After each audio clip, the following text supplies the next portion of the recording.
Peterson, who's the Acting Assistant Secretary of the Bureau of Democracy, Human Rights of Labor. Acting Assistant Secretary Peterson will have remarks of her own, and then she will stick around for a few more questions, and then we'll proceed with our regularly scheduled programming. So without further ado, Secretary Blinken. Ned, thank you very much. So we've got a full program for you this afternoon.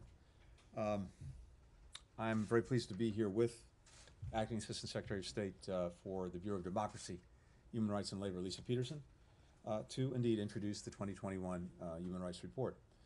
So this is the second time that I've joined the launch of this report as Secretary because it's important to U.S. foreign policy, it's important to this department, it's important to me personally.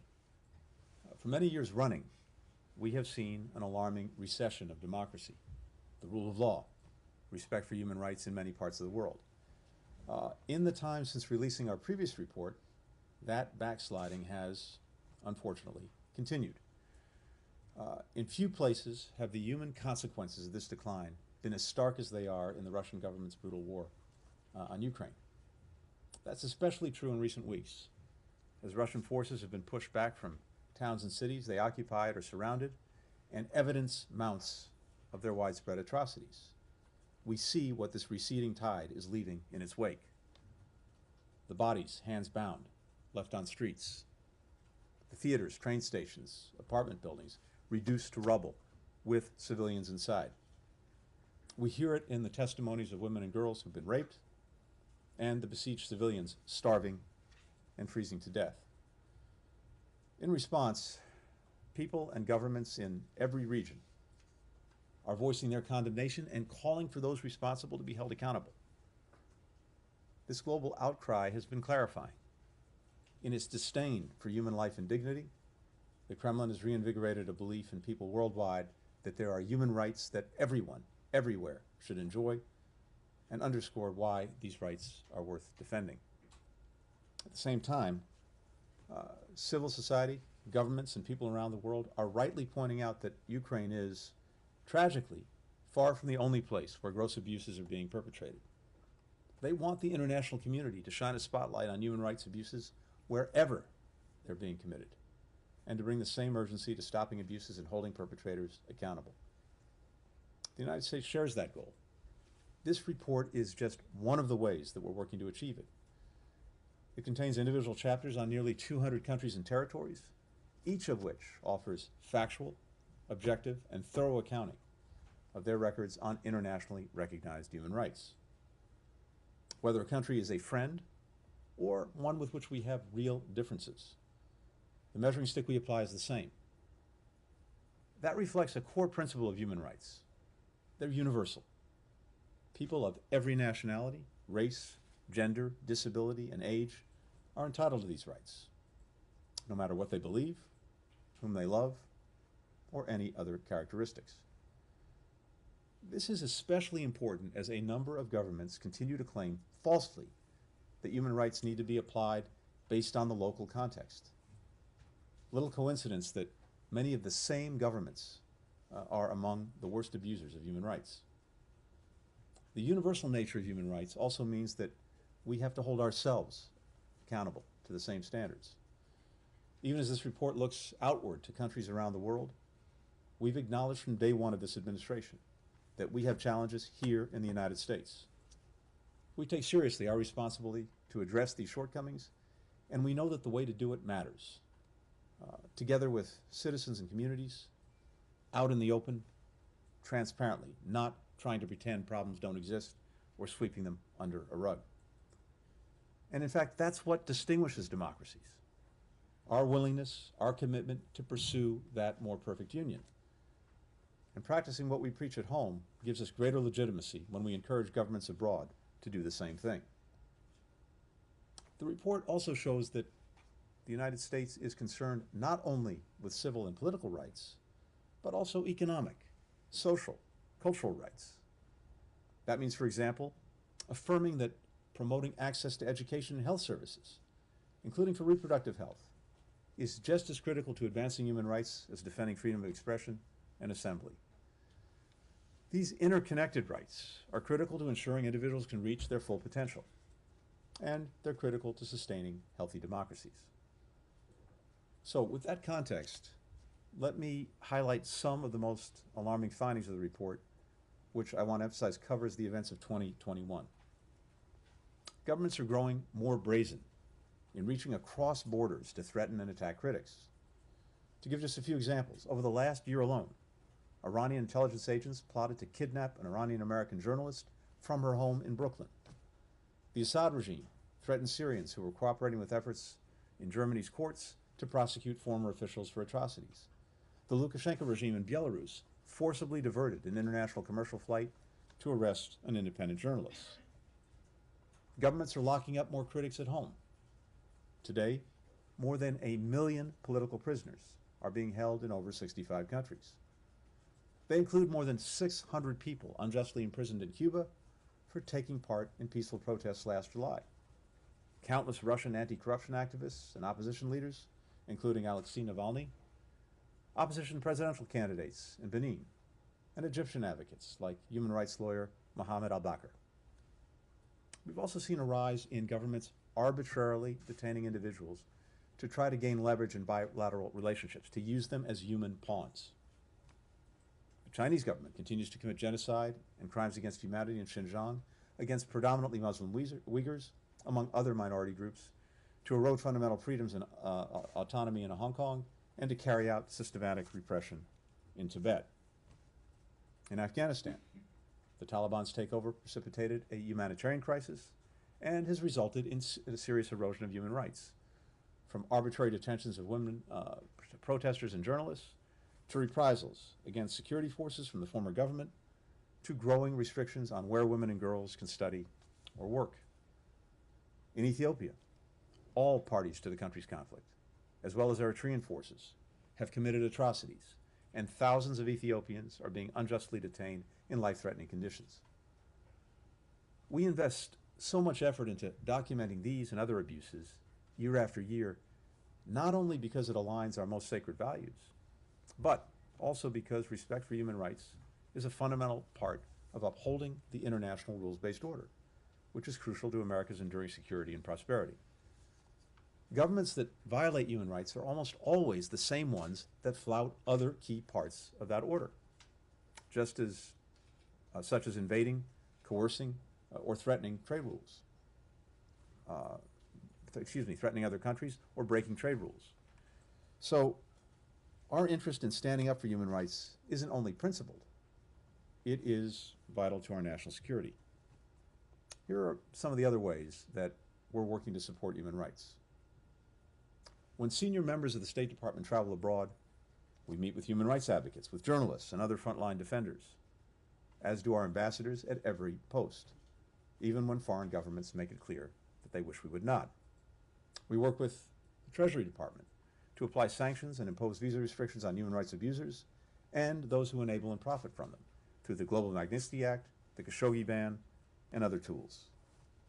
We methodically collect, preserve, and analyze evidence of atrocities and make this information available to the appropriate bodies.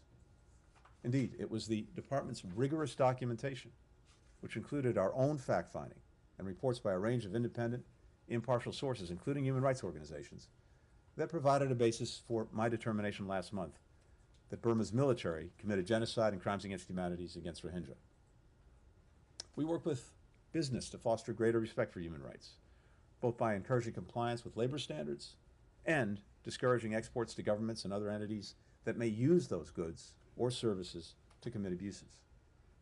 We're fully engaged in multilateral institutions, even flawed ones. After regaining a seat on the UN Human Rights Council, we just led a successful effort to suspend Russia from that body, because a country that's perpetrating gross and systematic violations of human rights shouldn't sit on a body whose job it is to protect those rights. And we're working to strengthen democracy, human rights, and the fight against corruption through the Summit for Democracy. Last December, President Biden convened 100 world leaders, as well as representatives from civil society and the private sector, for the first summit. That kicked off a year of action that we're in the midst of pursuing.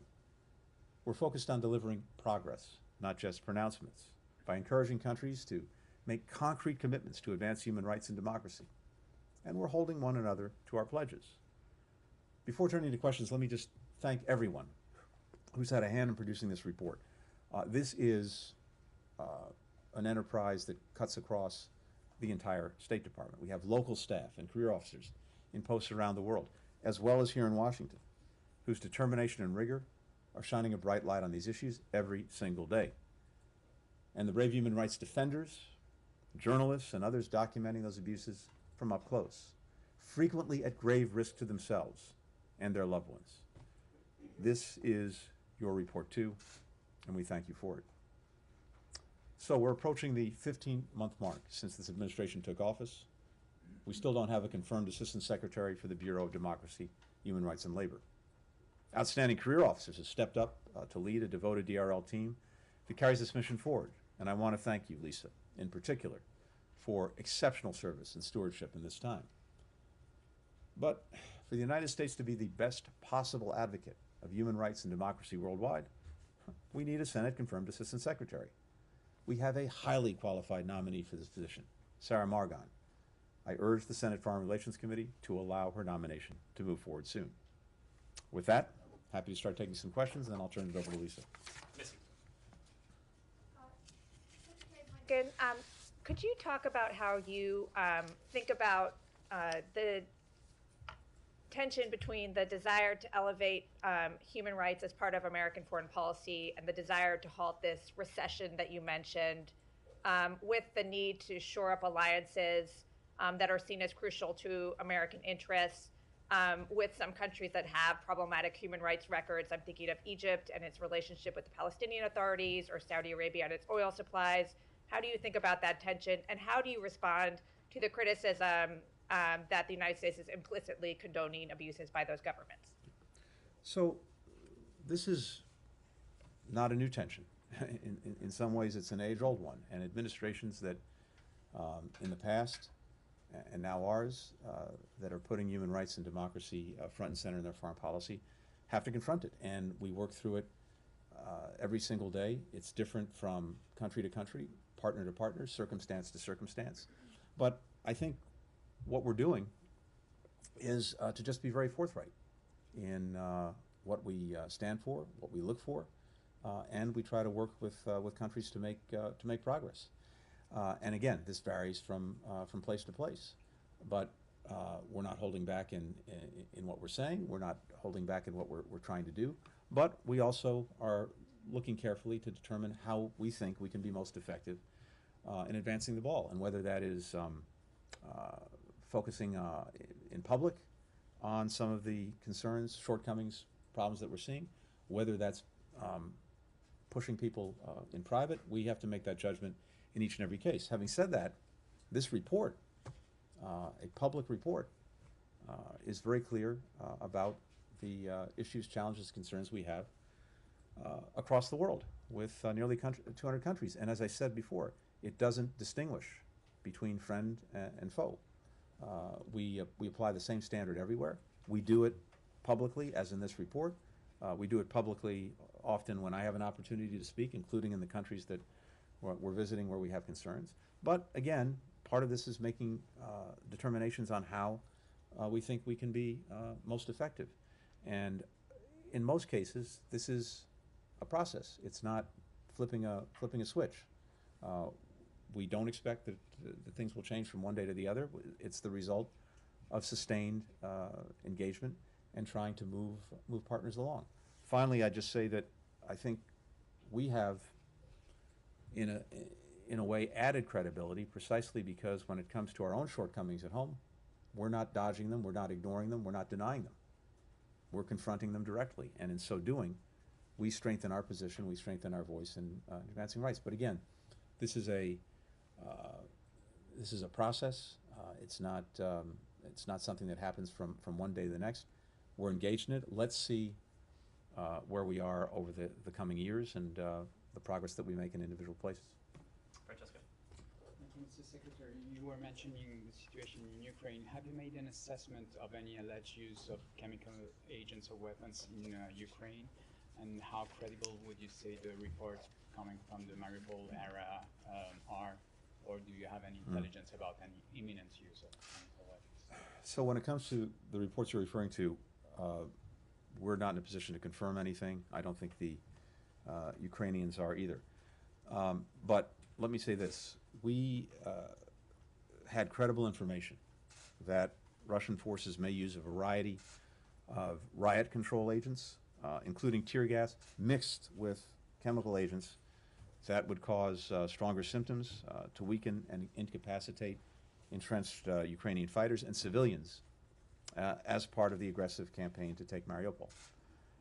We shared that information with Ukraine as well as with other partners, and we're in direct conversation with partners to try to determine what actually has happened. So this is a real concern. It's a concern that we had from before the aggression started. I think I pointed to the possibility that these kinds of weapons would be used, and it's something that we're very, very focused on.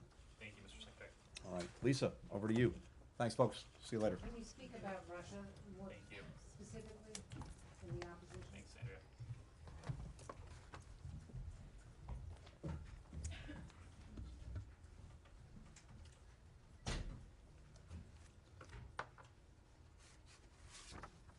It's a privilege to be here for the release of the 46th Human Rights Report, which we submitted to the U.S. Congress earlier today. For nearly 5 decades, the United States has issued the country reports on human rights practices, addressing the status of internationally recognized human rights in all countries that are members of the United Nations. The annual Human Rights Report includes 198 reports on individual countries and territories and provides an objective record of whether and how human rights and fundamental freedoms are protected by law and in practice around the world. The individual reports draw on information from a range of governmental, non-governmental, and media sources. The Bureau of Democracy, Human Rights, and Labor, which I currently lead, is at the forefront of preparing these reports, along with colleagues across the department and our embassies in the field. And I'm proud to note that this June we will mark our 45th anniversary. In 1977, the Carter administration oversaw the establishment of what is now the DRL Bureau, with the mission of advancing individual liberty and democratic freedoms around the world and upholding the truth enshrined in the Universal Declaration of Human Rights, that all individuals are born equal in dignity and rights. Over those 4.5 decades, DRL has rolled up our sleeves alongside U.S. government colleagues, as well as countless brave human rights defenders and other civil society leaders, to promote our namesake values of democracy, human rights, and labor. Despite innumerable achievements over that period to defend and strengthen democracy and to promote and protect human rights and labor rights, serious challenges persist. Some of today's challenges to democracy and human rights are long-standing and familiar. Others are new and evolving.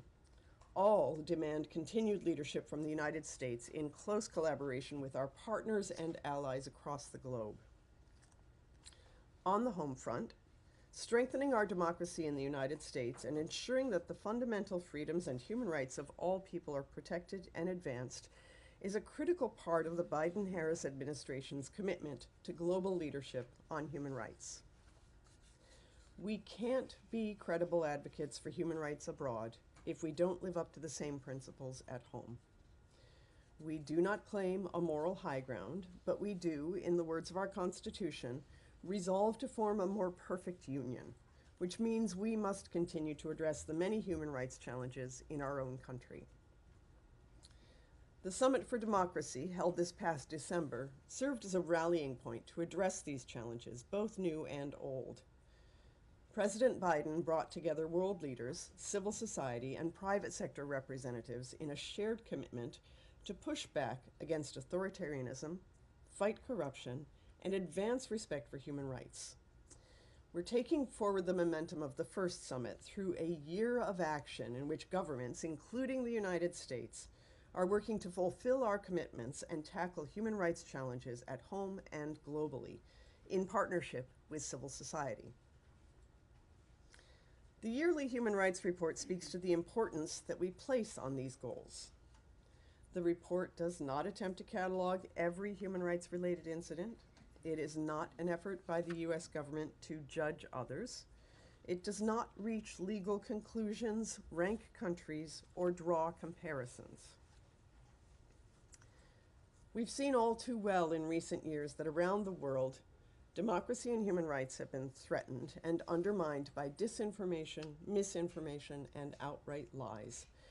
So our objective with the Human Rights Report is simple: bring the facts to the table.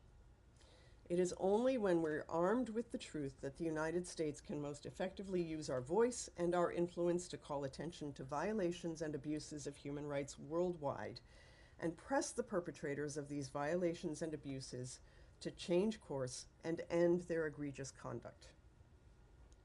At the conclusion of this press briefing, the 2021 Human Rights Report will be available to the public on the State Department website at www.state.gov. Thank you for being here today, and with that, I'm happy to take your questions. Yes. Hello, Gita Aryan, Voice of America Persian Service. The Secretary just mentioned Iran as one of the examples of countries where human rights violation is rampant, and he referred to abduction or attempt to abduct dissidents overseas.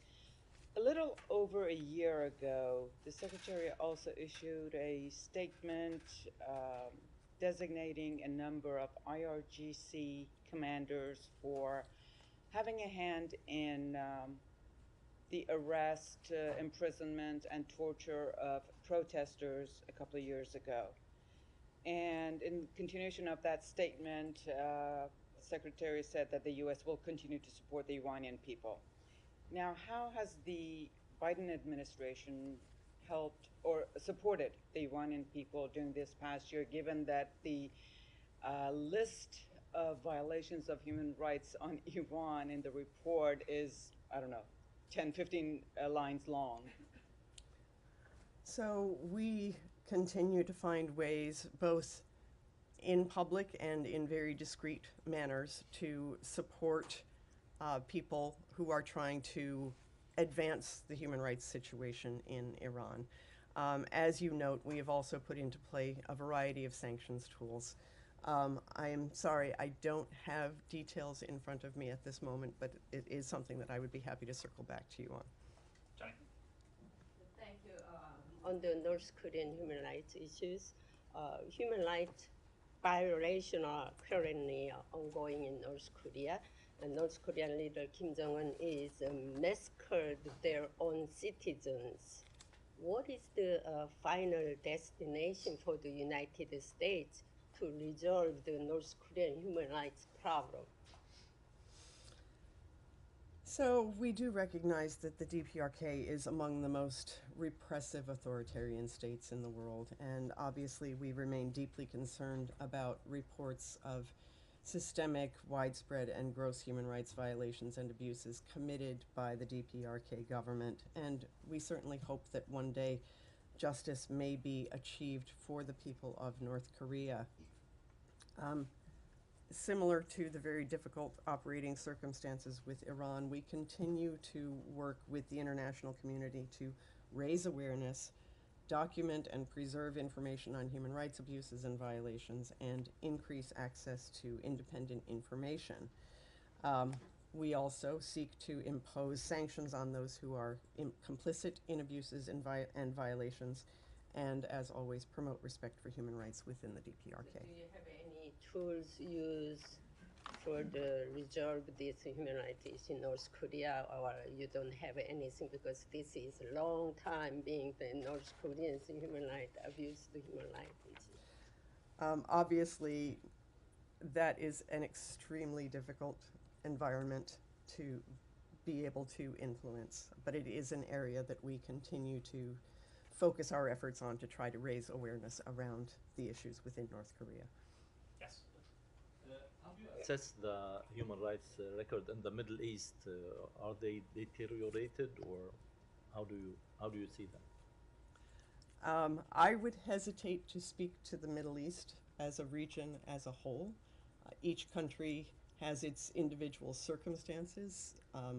Some have progress, some less so. So I would hesitate to speak on an entire region. On Russia, the report obviously covers the 2021 period, but Russia seems to be committing even worse atrocities this year in Ukraine and its repression at home. I would wonder if you would agree with that characterization. And then secondly, if you could expand on why that would be the case. Do you think that Vladimir Putin has a sense of impunity because he hasn't faced repercussions in the past? So I will share that, because the report does focus on 2021 and a lot of the preparation is very focused on what went into those reports, I was struck by the manner in which the listing of issues with Russia have simply been amplified in the context of the Russia-Ukraine context. As to why that has happened, I will not speculate on what is motivating Putin. Thank you. In Georgia, there are some serious concerns about Georgia's human rights record. Many believe within the country and my respondents here in DC, former diplomats, that Georgia is leaning towards illiberalism. Secretary Blinken mentioned that it's irrespective to friends or not friendly countries. That applies, that human rights standard applies equally to everyone. I just want to gather your thoughts. How far is the United States willing to go further if the former partners, and Georgia has been partnering with the US for the last 30 years, is violating systematically human rights within its territory? Thank you.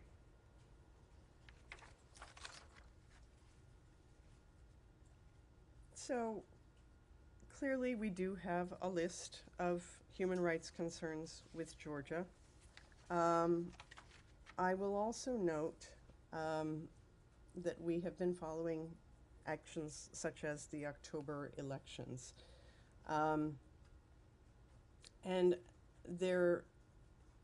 while those were characterized as candidates generally being able to campaign freely, but there were observations from OSCE observers that the competitive environment was marred by widespread and consistent allegations of intimidation.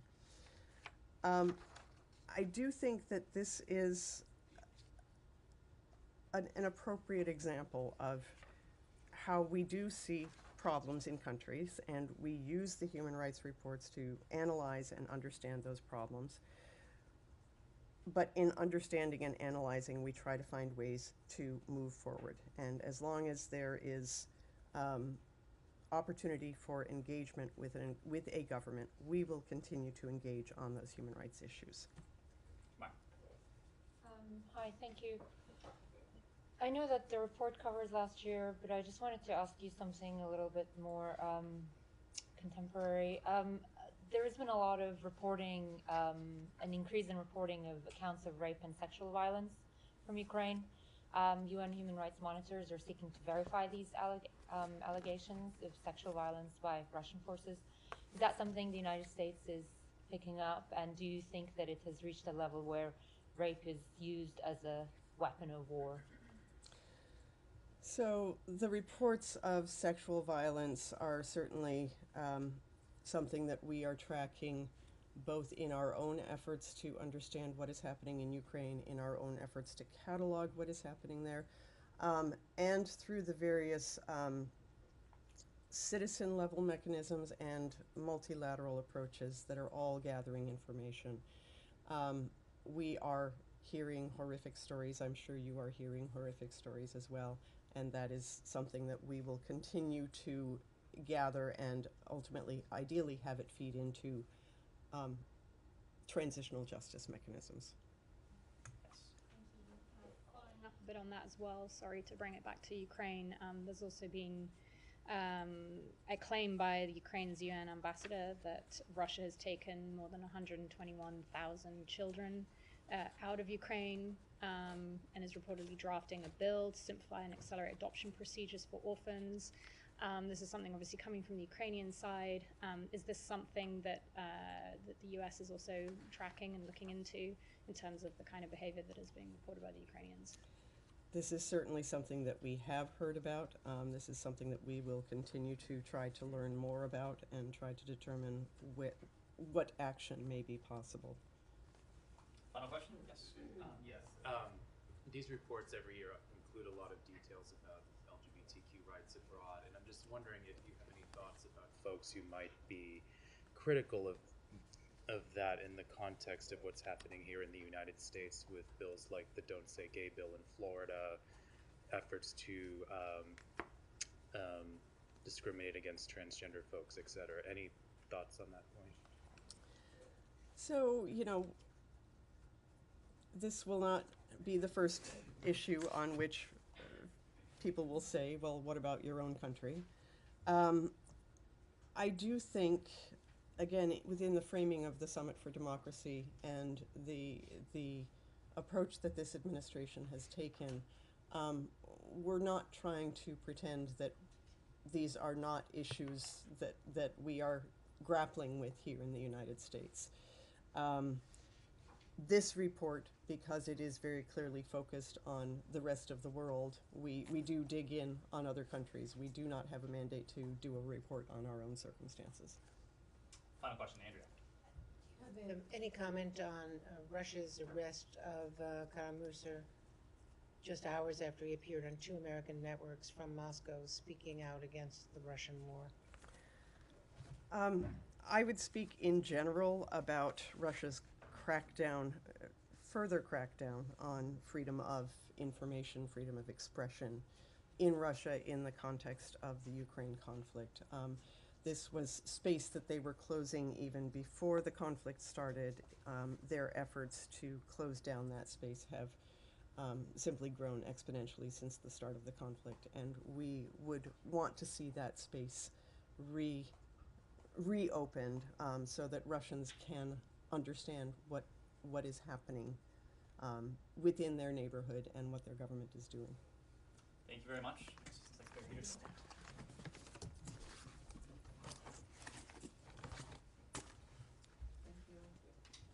See you next year, not sooner. See you. Yes.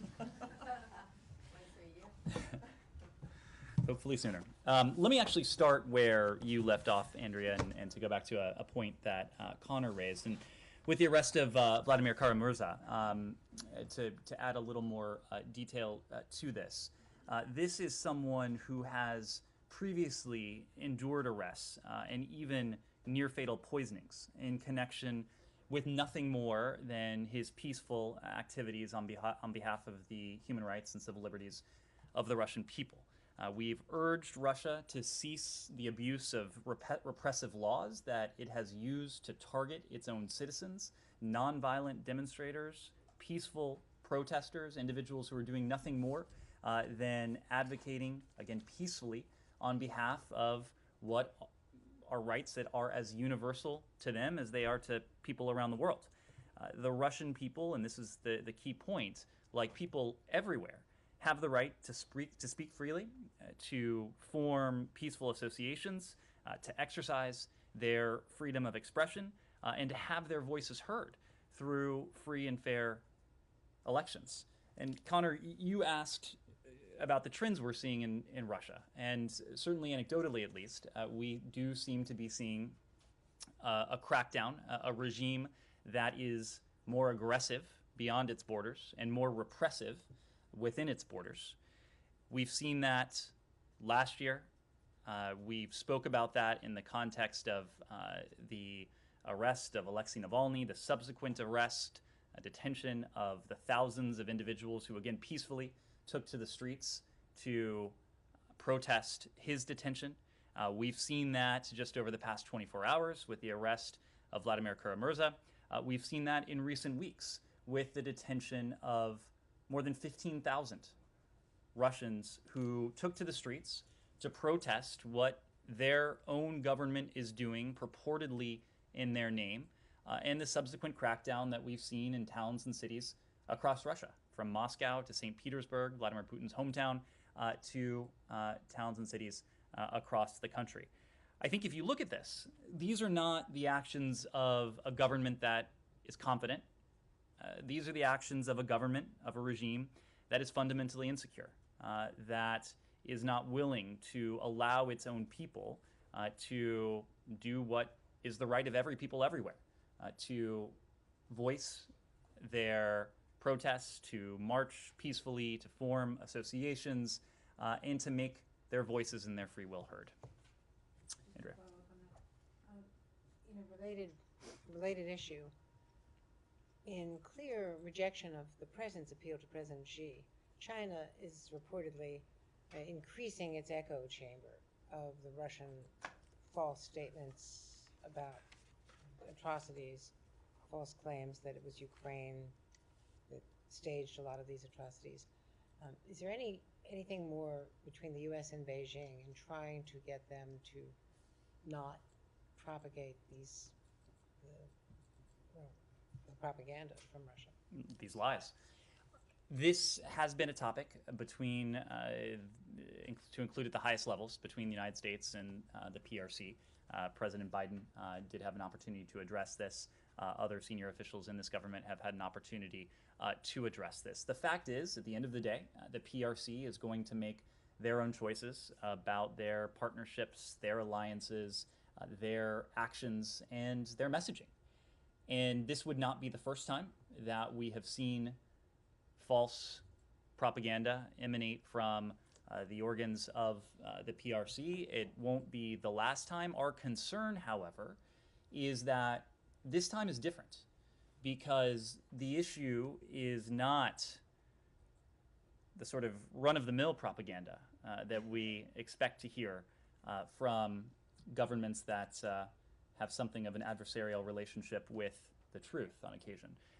This is an effort that may seek to provide cover to Russia's potential plans to employ some of the most heinous weapons in their arsenal against the free people of Ukraine. We are concerned, as we've said before, that Russia may seek to resort to chemical weapons. We're concerned on the basis of a few elements. We know that Russia has a track record. Russia has used these agents against its own people on Russian soil, on European soil. Russia is engaging in the practice of projection, projecting onto whether it's Ukraine, whether it's the United States, what they themselves may be planning to do in terms of the false lies that there are active chemical weapons programs on Ukrainian soil, or that the United States is somehow involved in any chemical weapons program on Ukrainian soil, both outright lies. And of course, we know that this is not a campaign that has gone according to plan for Vladimir Putin. And you can make that judgment on the basis of any number of facts, but at the most basic level, and we have declassified this, you've heard this from our CIA director, this was a campaign that Vladimir Putin thought would land his forces in Kyiv within 48 or 72 hours, very shortly after the initiation of aggression against Ukraine. We're now more than 5 weeks into Russia's war against Ukraine. Russia has lost the Battle of Kyiv. Its forces are retreating, and Russia's tactics are becoming even more brutal. So the Secretary was asked earlier about reports. We're not in a position to confirm anything at this time, but we've long voiced our concern, and long voiced our concern that any government would seek to lend any degree of credibility to what appear to be nothing more than outright lies, seeking to cover, obfuscate what Russia may be planning to do in terms of the employment of chemical weapons. Kyla will come back. On that, could you provide any more clarity on the U.S. role in confirming these reports? Have you guys just offered to assist in determining if these chemical weapons were used, or is there an active process underway and you guys are part of that process? Are you reviewing any evidence and the like? So this, in some ways, started before the reports that emerged yesterday, and you heard from the Secretary just a moment ago that we had developed credible information preceding the reports that came to the fore yesterday, that Russia's forces may use a variety of riot control agents, and that includes tear gas mixed with chemical agents that would cause stronger symptoms, as part of the effort to weaken and incapacitate entrenched Ukrainian fighters and even civilians as part of its campaign to take Mariupol. We've had a dialogue with our Ukrainian partners. We shared this intelligence with them, as we have shared a great deal of intelligence and information with them, both tactical and strategic, and we shared the gist of this publicly, at least in terms of the outlines of our concerns that Russia may be seeking to use to employ chemical weapons. We already have been in direct conversations with our Ukrainian partners as they are collecting facts and evidence. We do stand ready to assist in case we can be useful in terms of that investigation, whether it is any sort of technical capability or anything else. But our Ukrainian partners know that we're standing ready.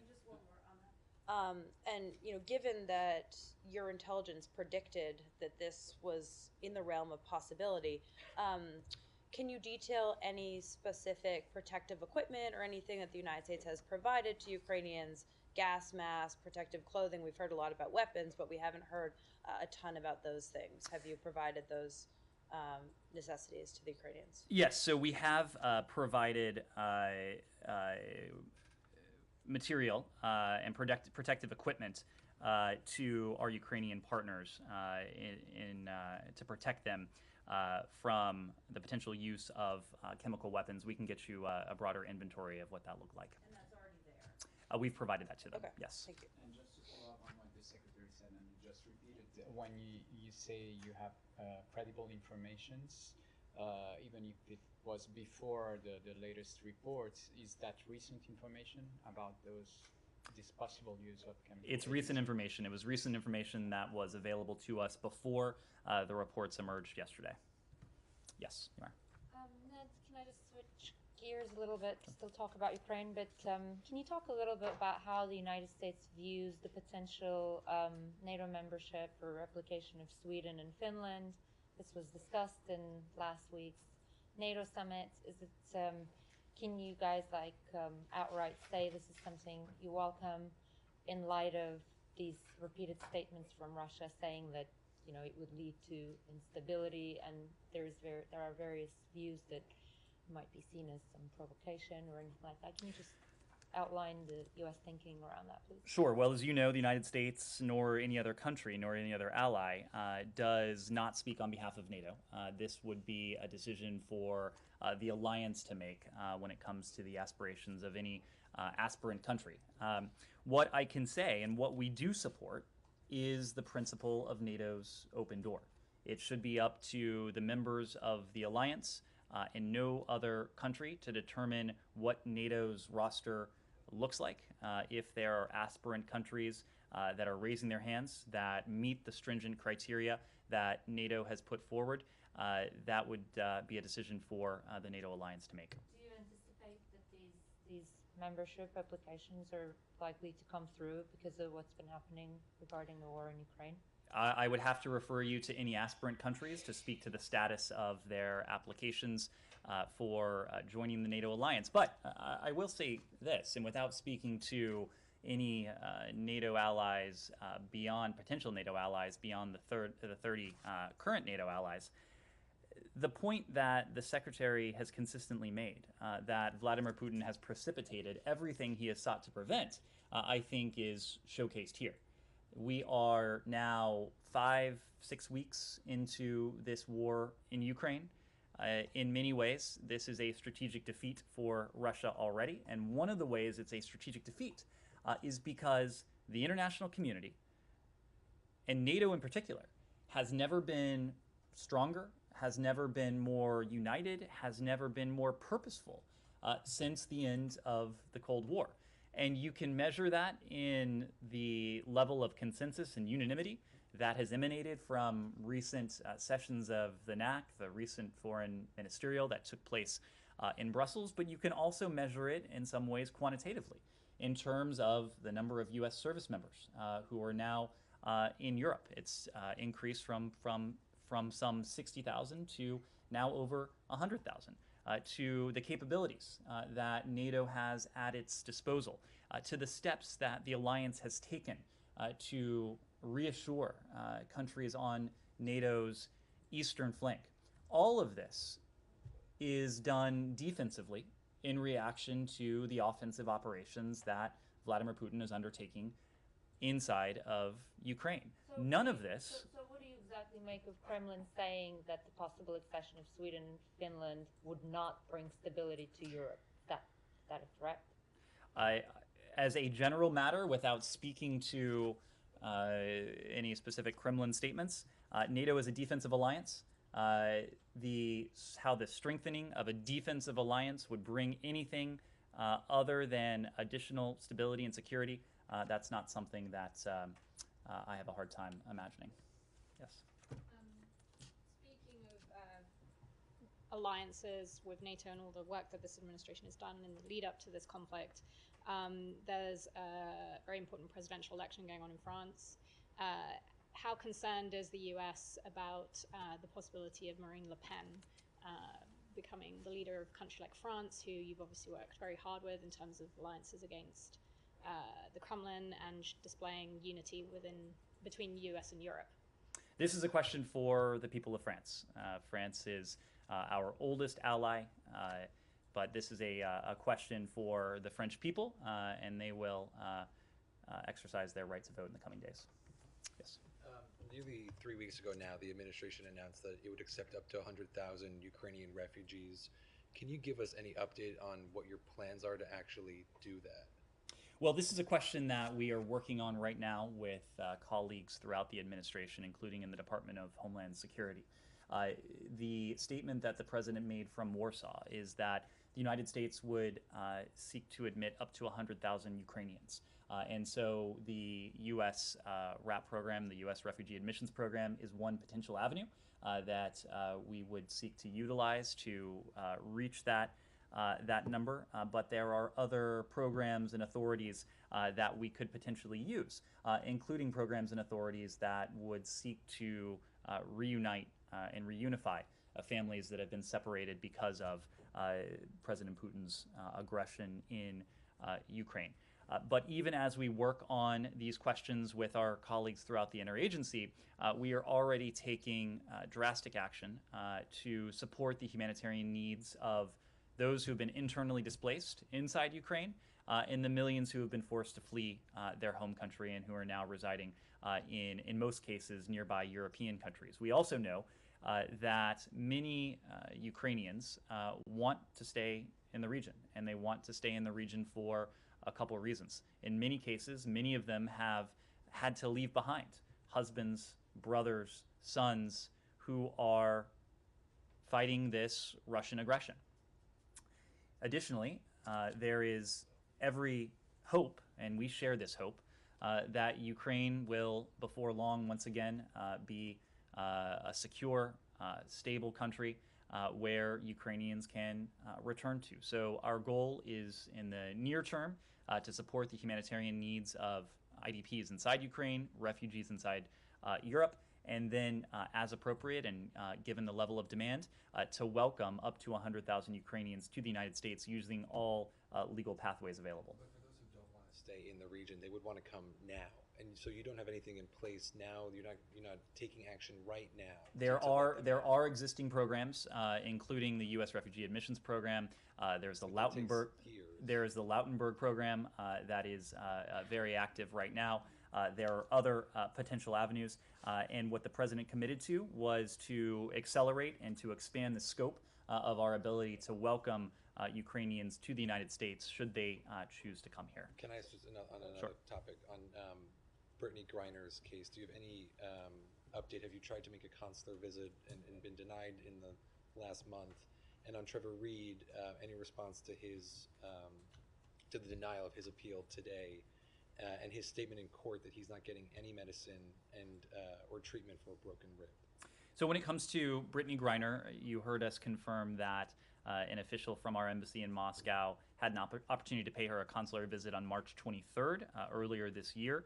we have, beyond one-off consular visits, continued to insist that Russian authorities allow consistent, timely consular access to all U.S. citizens who are detained in Russia. That includes those who are in pretrial detention, including Brittany Griner. We are in frequent contact with her legal team, with her broader network, and we have no higher priority than the safety and security of Americans, including those who are incarcerated in Russia.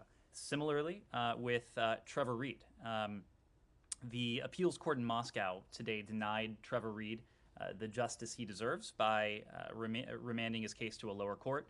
As you know, Ambassador Sullivan was in the court earlier today. He was able to talk to Trevor Reed through a camera to briefly ask him about his health, which does remain a concern of ours.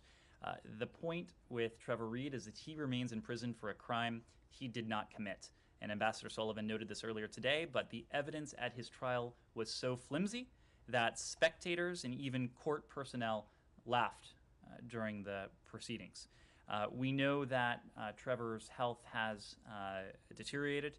He is in the hospital in Mordovia. He has exhibited, as you heard today from Ambassador Sullivan, symptoms of tuberculosis. We do believe that he needs urgent treatment to prevent any further deterioration in his medical condition, and we appeal once again to the Russian government to provide a treatment plan and urgent medical care so that his family can be assured that his health needs are being addressed. And above and beyond that, we continue to urge that he be released, given that he is being unjustly held and should be reunited with his family. Johnny. South Korea and Ukraine. Ukraine President Zelensky has requested WMD, weapons of mass destruction from the South Korea yesterday during he gave a speech at the South Korea's National Assembly. And the South Korean government refused to provide WMD to Ukraine. What do you think of South Korea's refusal of this request? I'm not familiar with that specific request, but any specific request that would come from our Ukrainian partners to another government, we would have to refer to that other government. Yeah, yes, go ahead. This is justified because this WMD is willing to provide the Ukraine, and the United States also provide the Ukraine for the WMD stuff.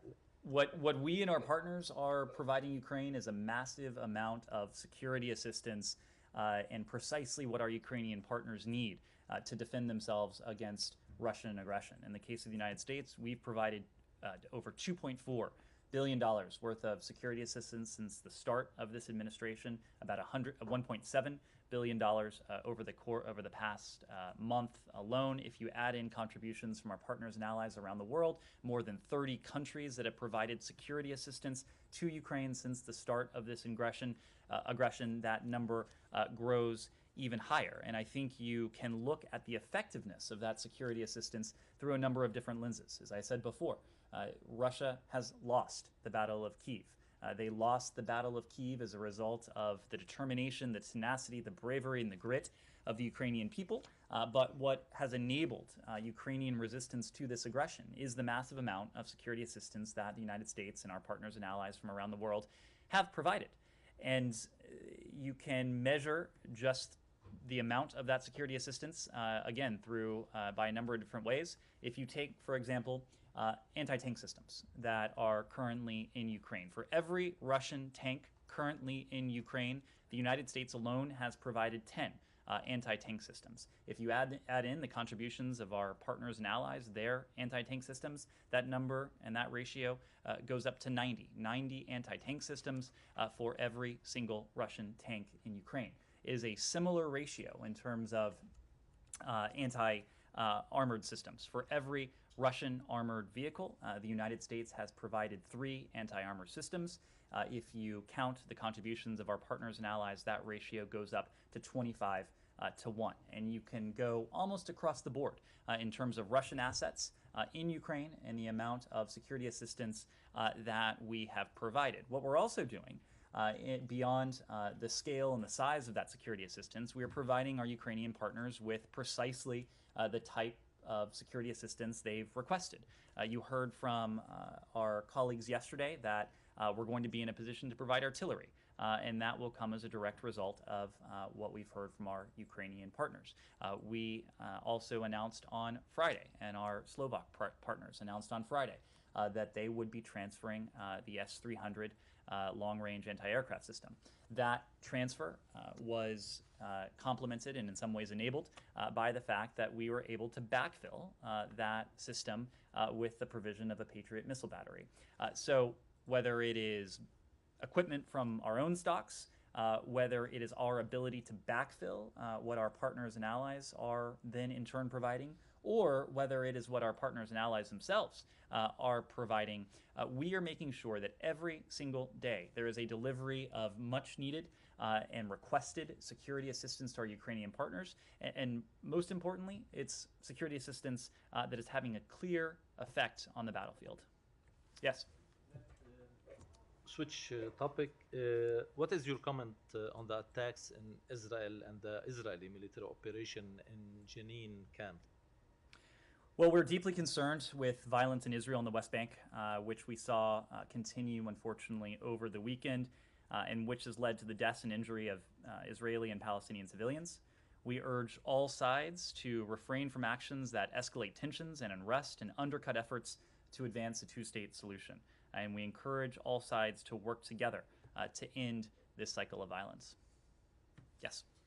Mariupol's mayor has said that more than 20,000 civilians may have been killed in that city so far. Does the State Department have a sense of the civilian casualties in terms of numbers so far in Ukraine overall? And then I have another question about Mariupol. Apparently there are people that are being forcibly removed from that city and sent into either Russian controlled areas or Russian cities throughout the country of Russia.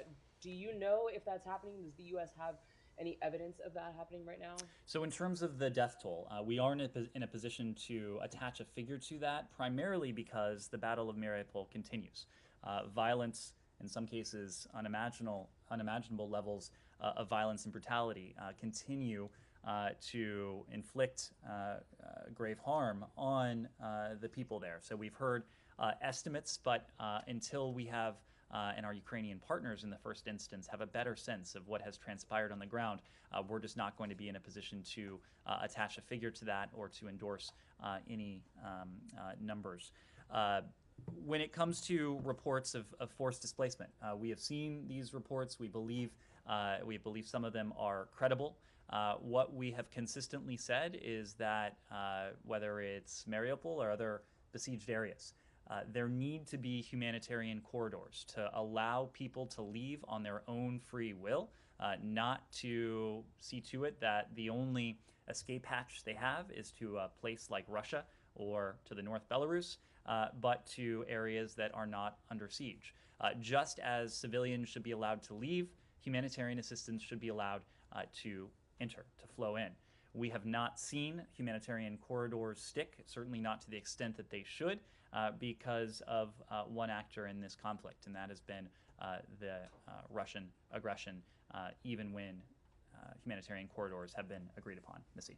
Just to follow up on Humera's question earlier about Finland and Sweden, without speaking for NATO or speaking to their potential application, can you just say what the United States believes it would mean for NATO to have additional members with significant military, the kind of significant military capability that those countries have?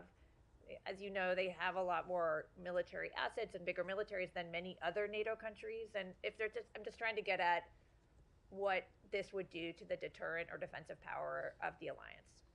It's a difficult question to answer because I know you asked me to zoom out, but I think by answering that question, I would necessarily need to zoom in on two aspirant countries or potential aspirant countries to the NATO alliance. But the point is that NATO is a defensive alliance. NATO now is more determined, more committed, more purposeful in those defensive aims precisely because we have seen Russia NATO's neighbor to the east, take aggressive action, take offensive action against countries in the region. There's a concern, of course, that President Putin's aims may not be confined solely to Ukraine. Of course, there are pro-Russia forces in Georgia, and Russia is a country that has meddled in other places as well, certainly to include Moldova. So the reason, again, without speaking to any other countries, the reason we may be seeing additional interest in a defensive alliance is precisely because we've seen offensive operations and aggression on the part of the Russian Federation. So if there is any cause of increased interest on the NATO alliance, if there is anything that at its core undergirds this sense of purpose, of unity, of determination on the NATO alliance, at the core of that, I think it's fair to say, is Vladimir Putin. One final question? Sure. Can I just ask something about Afghanistan?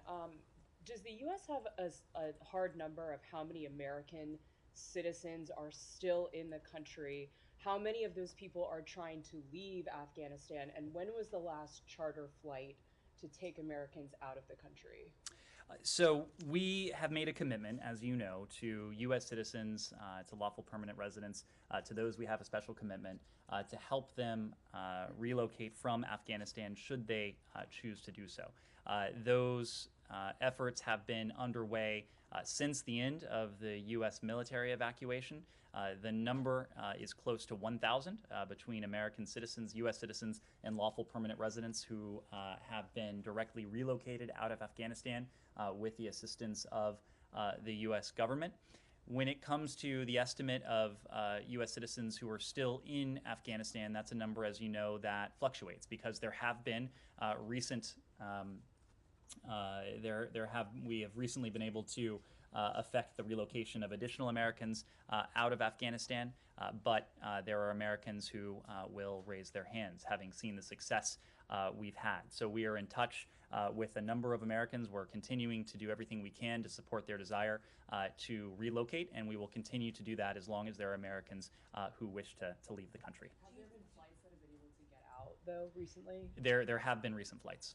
Do you have the number of people who are in third countries still trying to get into the States? These are non-American citizens. We can. I think we can get you those numbers. On Shanghai and the Consul General, can you Sure. speak to the decision and particularly that it was based around the COVID restrictions, or do you view them? China says that they're based in science. Do you view them as onerous, as severe, as a violation of folks' freedom of movement or anything like that? Well, as you alluded to, Connor, we did yesterday order the departure of non-emergency U.S. government personnel and family members from our Consulate General in Shanghai due to two things. One, the ongoing COVID-19 outbreak in Shanghai, but also the restrictions related to the PRC's response to that outbreak. We previously were on authorized departure, and the move to ordered departure means that we are now mandating that all family members and certain employees depart Shanghai rather than making this relocation decision voluntary. This reflects at its core our assessment that it is best for our employees and their families to temporarily reduce in-country staffing as we deal with changing circumstances on the ground. There are commercial flights. We expect our employees and their family members will be able to depart Shanghai in the coming days on commercial flights. Ambassador Burns and other Department of Mission officials have consistently raised our concerns about the safety and welfare of U.S. citizens with PRC officials, including in the context of the PRC's COVID restrictions. We've informed the government of the PRC about our ordered departure. And even as we draw down our staff at the Consulate General in Shanghai, we continue to provide support to our U.S. citizen community throughout the PRC. We've adjusted staffing throughout the mission to respond to the surge in demand for emergency citizen services, including by standing up a team at the U.S. Embassy in Beijing to provide supplemental support to Consulate General Shanghai. And where conditions permit, routine U.S. citizen and visa services remain open to the public, and facilities at the U.S. Consulate General in Shanghai will reopen to the public as soon as possible. So just to be clear, though, do you view these restrictions as too severe? Well, we have moved from authorized departure to ordered departure because of the scale of the COVID-19 pandemic and the restrictions that have been placed by PRC authorities on people in Shanghai, including our diplomats and their families. Thank you all very much.